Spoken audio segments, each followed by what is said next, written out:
नमस्कार, खबरों का पंचनामा देख रहे हैं आप। मैं हूं आपके साथ पूजा। हम लेकर आए हैं देश और दुनिया की 5 बड़ी खबरें, जिसमें चर्चा के लिए मेरे साथ स्टूडियो में मौजूद हैं कैपिटल टीवी के editor in chief doctor Manish Kumar. Doctor साहब, बहुत बहुत स्वागत है आपका। धन्यवाद। सबसे पहले नजर हेडलाइंस पर।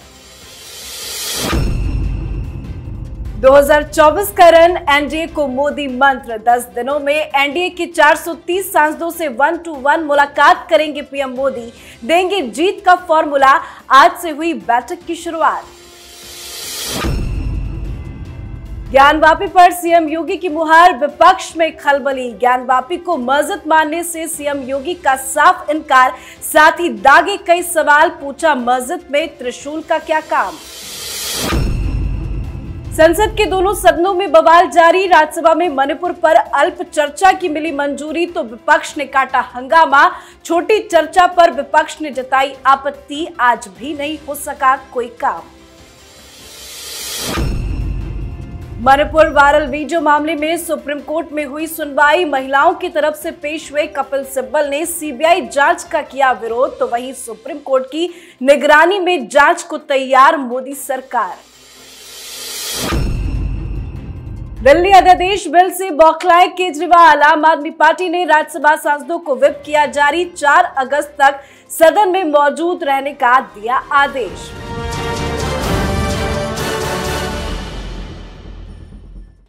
आज खबरों की शुरुआत में सबसे पहले बात एनडीए को मोदी मंत्र की।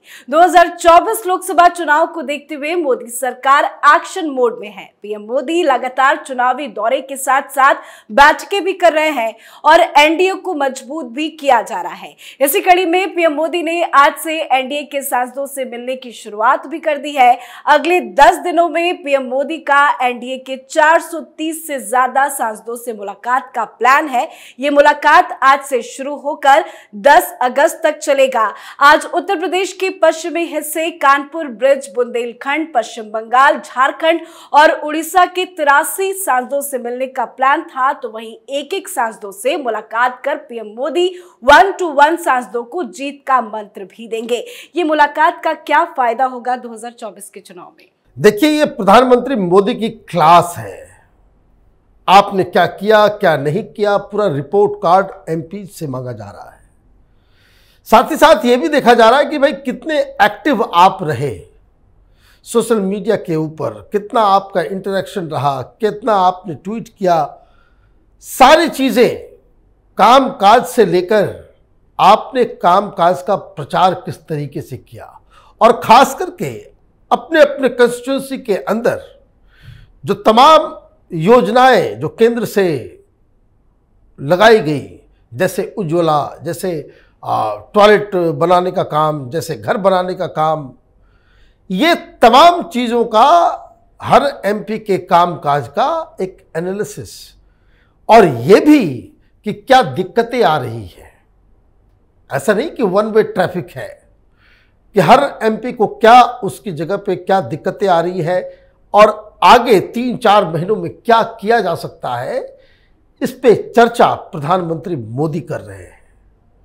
और मैं आपको एक बात और बता दूं, प्रधानमंत्री मोदी जो इस बार चुनाव 2024 में लड़ेंगे, बताया ये जा रहा है कि करीब 100 एमपीज के टिकट कटने वाले हैं। तो टिकट कटे या ना कटे, किसको टिकट मिलेगा या किसे बाहर का रास्ता दिखाया जाएगा, उसका भी असेसमेंट 1-to-1 मिलके प्रधानमंत्री मोदी करने वाले हैं। अगली खबर में बात ज्ञानवापी पर सीएम योगी के कड़े प्रहार की। ज्ञानवापी पर सीएम योगी ने बड़ा ऐलान कर दिया है। दरअसल योगी आदित्यनाथ ने ज्ञानवापी मामले पर पहली बार प्रतिक्रिया दी है। उन्होंने साफ संदेश दिया कि ज्ञानवापी मस्जिद नहीं मंदिर था, मंदिर है और मंदिर ही रहेगा, और मुस्लिम पक्ष को स्वीकार करना चाहिए कि ये एक ऐतिहासिक गलती थी। अगर उससे मस्जिद कहेंगे तो फिर विवाद होगा। योगी आदित्यनाथ ने तीखे सवाल भी दागे और पूछा कि त्रिशूल मस्जिद के अंदर क्या कर रहा है?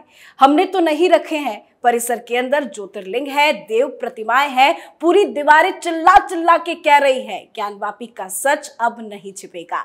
तो वहीं योगी आदित्यनाथ के बयान से विपक्ष में खलबली मच गई है। पहली बार योगी आदित्यनाथ ने इस तरह की प्रतिक्रिया दी है। इस बयान को कैसे देखें? देखिए, बयान बिल्कुल साफ है कि रामलला के मंदिर के बाद योगी आदित्यनाथ भोलेनाथ के मंदिर को एक मुद्दा बनाना चाहते हैं। इसके अलावा कोई दूसरा कारण तो है नहीं। सबसे बड़ी बात, इन्होंने एक जाल फैलाया और इसमें समाजवादी पार्टी वाले, कांग्रेस वाले, ओवैसी सब के सब कूद पड़े। कहने लगे कि नहीं तो मस्जिद है, 350 साल से वहाँ पे नमाज पढ़ी जा रही है। ये बयान समाजवादी पार्टी की तरफ से भी आया, ये बयान कांग्रेस की तरफ से भी आया कि वहाँ तो 350 साल से वहाँ पे नमाज पढ़ी जा रही है, तो ये मंदिर इसे क्यों कहा जा रहा है? तो सवाल तो ये भी बनता है कि 350 साल से पहले क्या होता था वहाँ। योगी आदित्यनाथ ने सही सवाल किए हैं। ये प्राइमा फेसी देख करके ही लगता है कि मंदिर को तोड़ के मस्जिद बनाई गई है, लेकिन कंट्रोवर्शियल बातें तो सबको याद रही।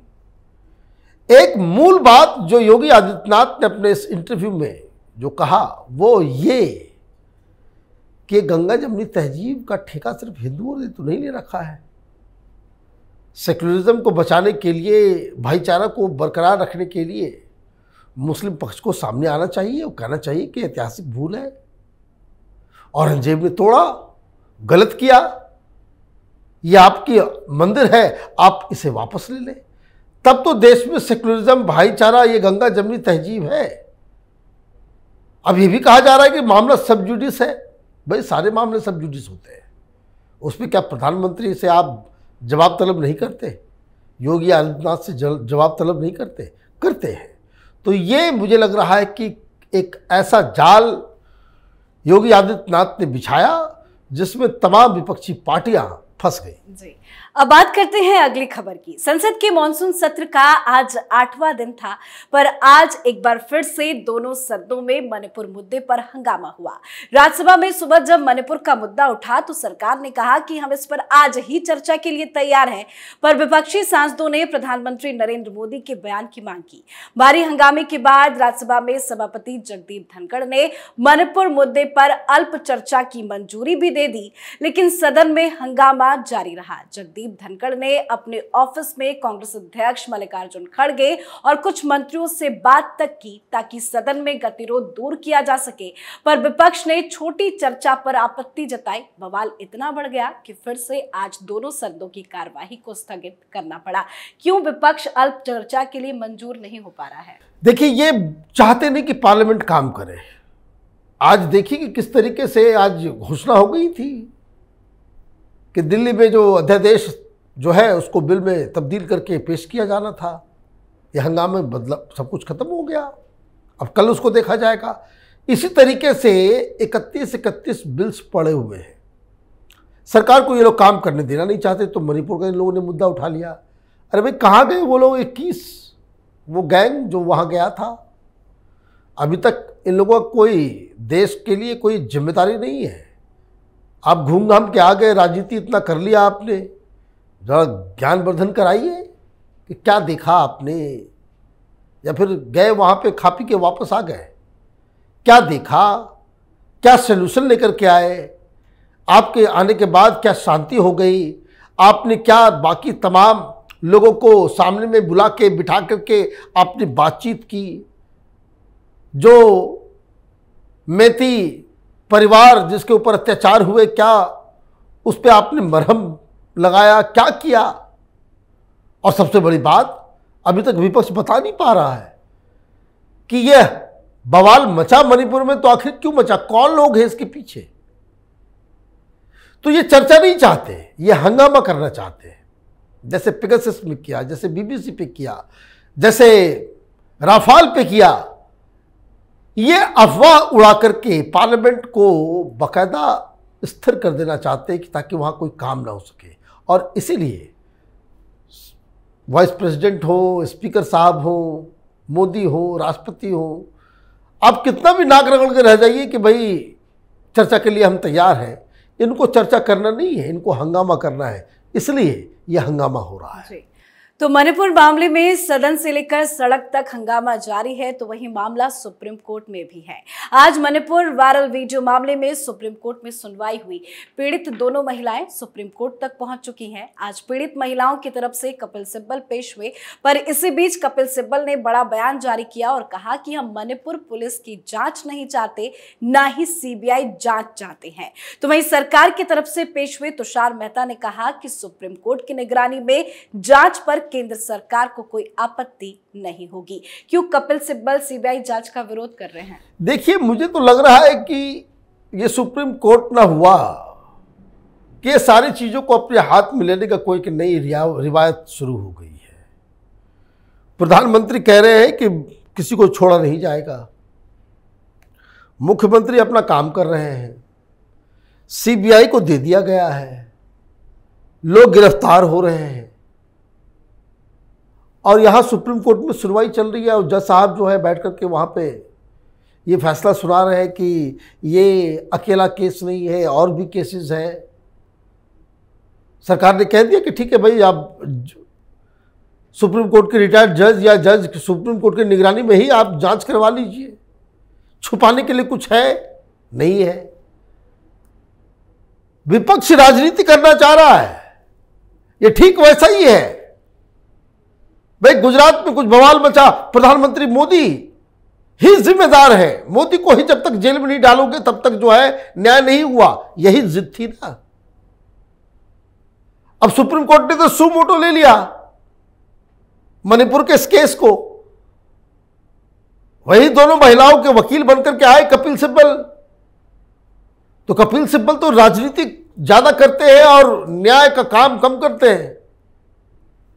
पहुंच गए थे ये रामलला के केस में भी कि जज साहब अभी नहीं, लोकसभा के चुनाव के बाद इसका फैसला कीजिएगा। तो ये राजनीति से प्रेरित केस तो ऑलरेडी हो चुका। सरकार क्या करेगी? सरकार कह रही कि ठीक है, सुप्रीम कोर्ट के निगरानी के तहत जांच करवा लीजिए, आपको सीबीआई पसंद नहीं है, वो पसंद नहीं है। दिक्कत क्या है कि विपक्ष सरकार को ऊल जुलूल केसेस में फंसा करके प्रधानमंत्री से कुछ न कुछ उगलवाना चाहते हैं या उनको उनके ऊपर हमला करना चाहते हैं। और सरकार इस चक्कर में बहुत ज़्यादा कभी कभी जो है वो झुकती हुई नजर आती है। सरकार ऐसे नहीं चलता। आप देखिए, यही सुप्रीम कोर्ट है, ये फर्जीवाड़ा की बहुत बड़ी सरदारिन, ये तीस्ता शीतल वार्ड प्रधानमंत्री को जेल में डालने के लिए कौन कौन से कुकर्म इसलिए नहीं किए, और ये दरवाजा खुल जाता है रात के अंधेरे में उसको बेल देने के लिए। ये क्या हो रहा है सुप्रीम कोर्ट पे? कोई मसला, कहीं विवाद हो, सरकार ये कहे कि भाई हम जांच नहीं करना चाहते, सरकार किसी को क्लीन चिट दे रही हो, तब तो ये चौधराहट ठीक है। अदरवाइज ये ओवर जो सुप्रीम कोर्ट की तरफ से कभी कभी सिलेक्टेड केसेस में, बंगाल का भी केस आ जाएगा, 4 जज बोलेंगे कि भाई हम उसको नहीं करेंगे। क्यों? उनकी इमेज खराब हो जाएगी। अगर हम बंगाल की सरकार के खिलाफ, कांग्रेस की सरकार के खिलाफ अगर कोई इस तरह का बयान देते हैं तो, या कोई फैसला सुनाते हैं तो ये तमाशा चल रहा है अननेसेसरी। सरकार जब फेल करे तब आदमी सुप्रीम कोर्ट के पास जाए, जुडिशरी का इंटरवेंशन हो तो बात समझ में आती है। सरकार सब कुछ करना चाह ही रही है, लेकिन इसके बावजूद जज साहब हैं कि उनको देश चलाने का जो है वो शौक पैदा हो गया है। आज की आखिरी खबर में बात अरविंद केजरीवाल की बढ़ती मुसीबतों की। दिल्ली में अधिकारियों की पोस्टिंग और ट्रांसफर से जुड़ा बिल सदन में कल पेश किया जा सकता है। इस बिल के सदन में पेश होने के साथ ही विपक्षी एकता की सबसे बड़ी परीक्षा भी होगी, क्योंकि इस अध्यादेश के लिए अरविंद केजरीवाल ने अलग अलग राज्यों में समर्थन मांगा है। इसी सिलसिले में आम आदमी पार्टी ने व्हिप भी आज जारी कर दिया। आम आदमी पार्टी ने राज्यसभा सांसदों के लिए व्हिप जारी कर 4 अगस्त तक संसद में पेश रहने का आदेश दिया है। तो वहीं इसी बीच कांग्रेस नेता संदीप दीक्षित का कहना है कि इस विधेयक का विरोध करना गलत है, ये बिल सदन में पास होना चाहिए। संदीप दीक्षित तो बिल का समर्थन कर रहे हैं। क्या अध्यादेश को लेकर कांग्रेस पार्टी ही 2 गुट में बंट गई है? देखिए, कांग्रेस पार्टी ये पायलटलेस हवाई जहाज है। कहाँ गिरेगा, कहाँ एक्सीडेंट करेगा, कोई ठीक नहीं। राहुल गांधी पता नहीं कहाँ गायब है। संसद चल रहा है, रोज बवाल मचा हुआ है। मणिपुर तो बंगाल तो राजस्थान, कर्नाटक में पार्टी टूट रही है। राहुल गांधी कहाँ है, कहीं कोई खोज खबर नहीं, कोई पता नहीं। ये बहुत बड़ी घटना होने जा रही है। और कांग्रेस पार्टी में दो फाड़। सोनिया गांधी आरती उतार रही केजरीवाल की, और केजरीवाल वही केजरीवाल जो सोनिया गांधी को जेल भिजवाने की कोशिश में लगा हुआ था। ये राहुल गांधी आरती उतार रहे केजरीवाल की, जिसने इनके पिता राजीव गांधी को भारत रत्न दिए जाने को वापसी करवाने के लिए दिल्ली असेंबली में कानून जिसने पास कर दिया, बिल पास कर दिया। ठीक, चलो भाई। अब समस्या क्या है कि बिल तो पास होगा कल, क्यों? लोकसभा में पेश किया जा रहा है और ये व्हिप जारी कर रहा है राज्यसभा में। पहले ये बिल लोकसभा में आएगा, लोकसभा में संख्या है, राज्यसभा में फिर जाएगा, राज्यसभा में केजरीवाल के पास संख्या नहीं है। आप कुछ भी कर लो, ये बिल पास होगा। लेकिन सवाल तो दूसरा पूछा जाना चाहिए कि 2 महीने जो उसने बर्बाद किए, ये स्टेफनी चीफ मिनिस्टर पंजाब का, इसको साथ साथ लेकर के जो घूमते रहे, तो कभी मुंबई, तो कभी चेन्नई, तो कभी कलकत्ता, तो कभी हैदराबाद। भाई किस लिए? संख्या आपके पास है नहीं। तो कल लोकसभा में इस अध्यादेश के ऊपर ये बिल पेश किया जाएगा और उसके बाद ये देखना पड़ेगा कि केजरीवाल कौन सा नया तिकड़म करता है। जी, बहुत बहुत धन्यवाद बातचीत के लिए। धन्यवाद। खबरों का पंचनामा में आज के लिए फिलहाल इतना ही। देश विदेश की बाकी खबरों और उनके सटीक एनालिसिस के लिए देखते रहिए कैपिटल टीवी। हमें लाइक कीजिए, शेयर कीजिए और कैपिटल टीवी को सब्सक्राइब कीजिए। नमस्कार।